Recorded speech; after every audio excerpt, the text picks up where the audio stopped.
I always found it really weird that Pokemon didn't have an air type, but it makes sense that in Generation 1 the theming around the flying type was literally bird based.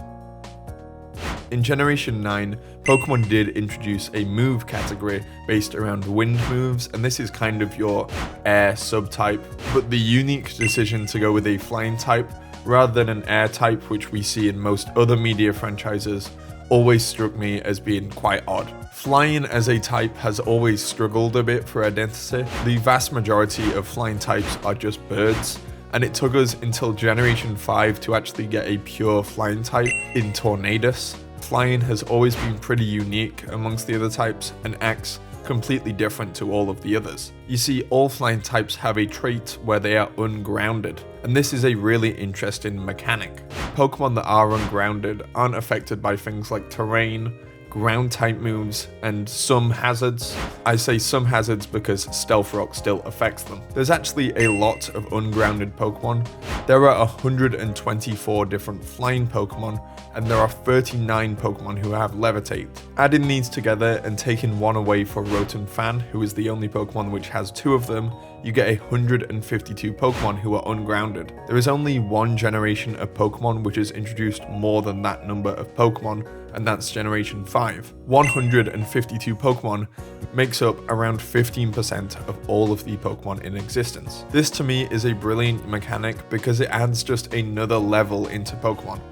I think that Pokemon should have as many levels as possible, and you just keep going down the rabbit hole, because that makes it a lot more fun and a lot more strategic.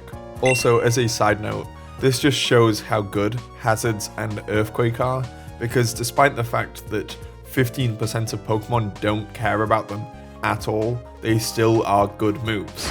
Enough talking about Pokemon's semi-weird mechanics, and let's instead talk about the flying type as a type. It's a brilliant type that pairs extremely well with other types. Flying Ground, Flying Steel, Flying Water, and Flying Electric are some of the best types in the whole game, and this is partially because of the flying type's amazing utility, as I've mentioned before. Due to this, I don't really want to change anything with how the type chart interacts with flying because of how unique it is. Instead, I want to look at its move pool because I think that that could be something that could really help the flying types. As I mentioned earlier in the intro, flying has struggled with the fact that it's the bird type. A lot of non-bird flying types can often get sidelined. A lot of them don't get access to good moves like Dual Wing Bee or Brave Bird and have to instead rely on moves like Acrobatics and Bounce. Acrobatics isn't a bad move, but it's also a really limiting move.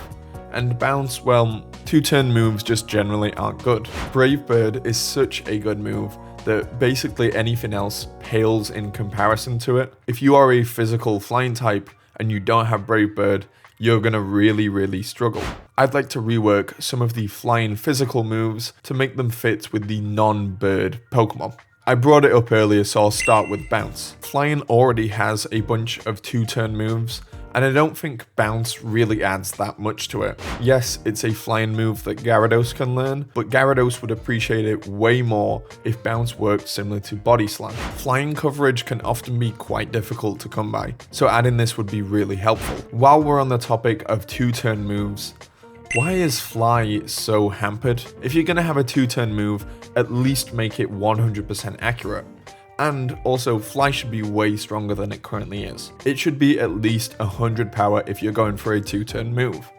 I know that the argument against this is that Fly is learnt by pretty much any flying type, but I still don't see it as being absolutely amazing, even with 100 base power and 100 base accuracy.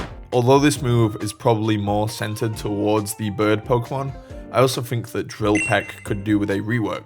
Drill Peck currently has no secondary effects, and there's no reason to use it over something like Brave Bird, but I think that it would be really good if it ignored Protect and Screens. Think of it, it's a huge drill, so it just goes straight through them. You could even give it the Brick Break ability so that it also shatters the screens as well. At least then it would make it a toss-up between whether you want the pure power of Brave Bird or the ability to threaten Pokemon even under a Protect with Drill Peck.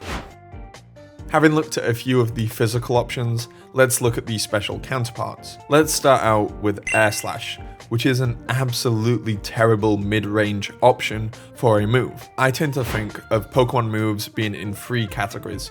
You have your starter moves like Water Gun, your mid-range moves like Surf, and then your ultimate moves like Hydro Pump. Air Slash is the flying type's mid-range move, but it's not very good. The main thing that you go for with mid-range moves is their consistency.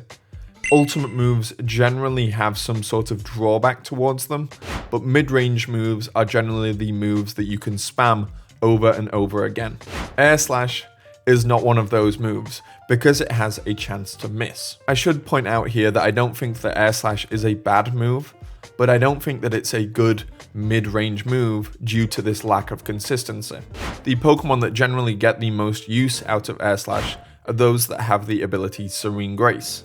Everyone knows of Air Slash Togekiss and its ability to Paraflinch you out of existence. A lot of other Pokemon would really appreciate a much more consistent move as their main form of flying stab.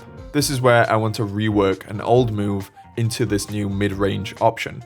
Razor Wind. Weirdly enough, Razor Wind was a normal type move before it was a victim of Dexit and cut from the game, but I think that you should bring it back as a flying type mid-range move. The original Razor Wind is probably in contention for being one of the worst moves ever.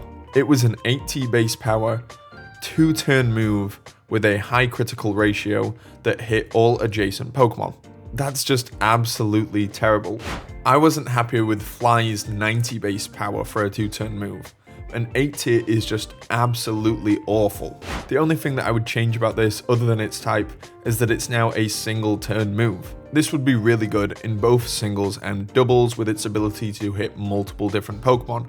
It's a slightly stronger and consistent version of Air Slash that doesn't have that powerful added effect of flinching.